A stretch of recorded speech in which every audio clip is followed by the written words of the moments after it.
Hey, how's it going? This is Dave Sheldon at the Light of Day Studios in Pickering, Ontario, Canada. We're going to do a short demonstration of some of the cool pieces of gear that we have here, including the Line 6 Variax and the Line 6 HD 147 head. Just going to take a couple seconds to give you a breakdown of the actual guitar itself. Maple neck, rosewood fretboard. It's got a really nice cutaway here where you can access the higher frets, but it's also a relieved carve at the back of the guitar, so it doesn't feel awkward even though it's cut away for your hand. The guitar is powered by two separate power sources that work individually. You can either use a battery pack with a standard 1/4-inch jack, or you can use the cable supplied, which is a tip-ring sleeve connection, which also comes with a wall adapter pack, which in turn you have to use a standard 1/4-inch jack to get to your amp head. So you can either use wall power or battery power. One thing I want to point out about the guitar is the 1/4-inch connection that came with the wall supply. It has an expanded braid at the bottom of the jack, which I thought was just supposed to touch the connection in order to power the guitar, but you want to make sure that you cram that all the way in. It's not going to break, it's just really, really tight.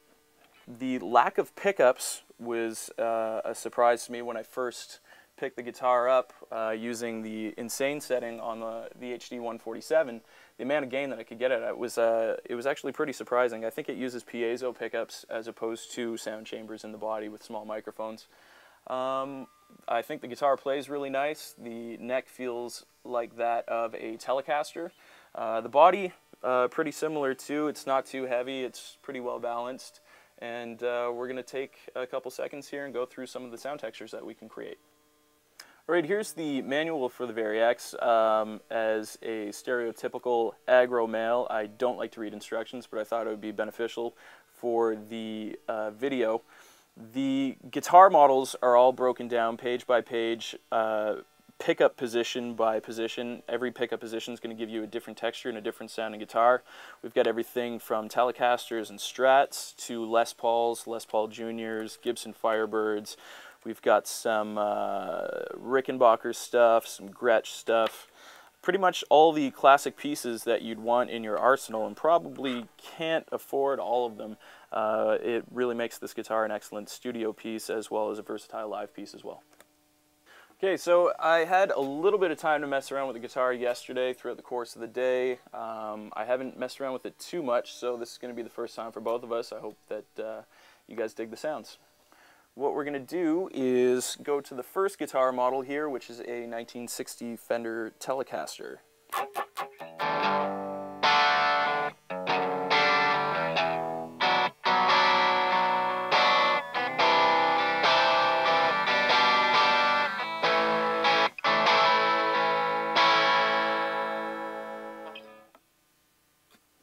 Okay, for the second guitar, all we have to do is change the pickup selector on the actual guitar itself, which is going to go to the next guitar in the manual, which is a 1968 Fender Telecaster, which has the F-hole sound chamber in the body, so it gives it a little bit of a beefier, warmer sound.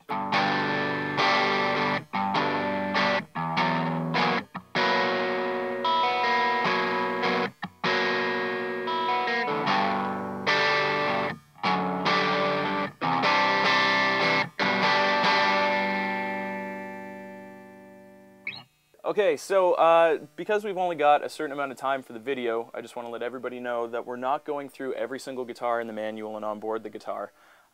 We're just going through some of the extreme differences and the diversity that this instrument actually employs. So we're going to take our next model, which is a Gibson Super 400. We're going to switch it down to the jazz box setting here. And we're going to put it to position number 2. And let's see what kind of tones we can dial in here. Just a really nice clean with a little bit of delay.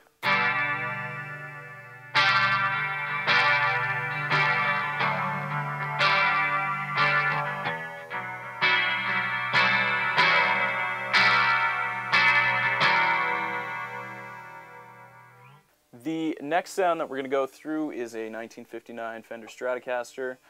It's going to have less of an open sound, more of a electric guitar sound, the stereotypical sound.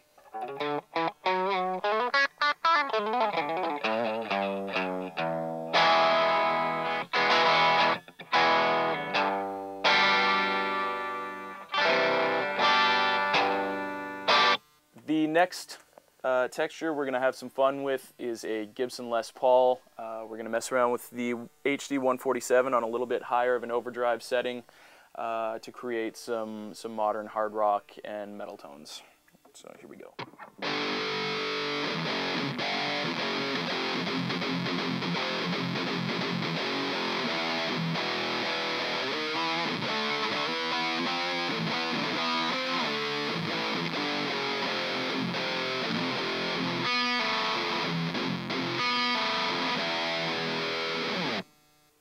Okay, so the next guitar we're going to mess around with is a Rickenbacker with the bridge and neck position activated. We changed the tone up a little bit, took some of the gain away, put an analog tape delay on it, and a little bit of a chorus and reverb just to give it that the kind of late 60s kind of vibe.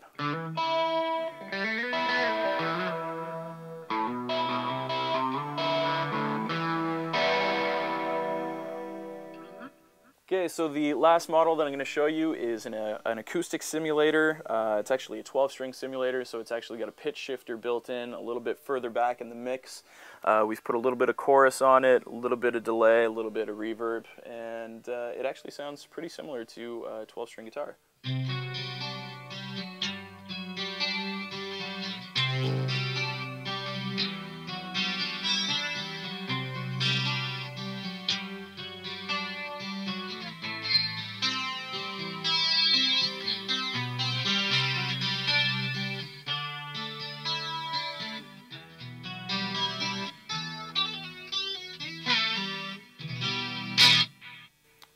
Okay, so to sum everything up, the Line 6 Variax is an extremely versatile tool for both live and studio. I think it would be my weapon of choice in the studio for any kind of guitar modeling that I wanted to do.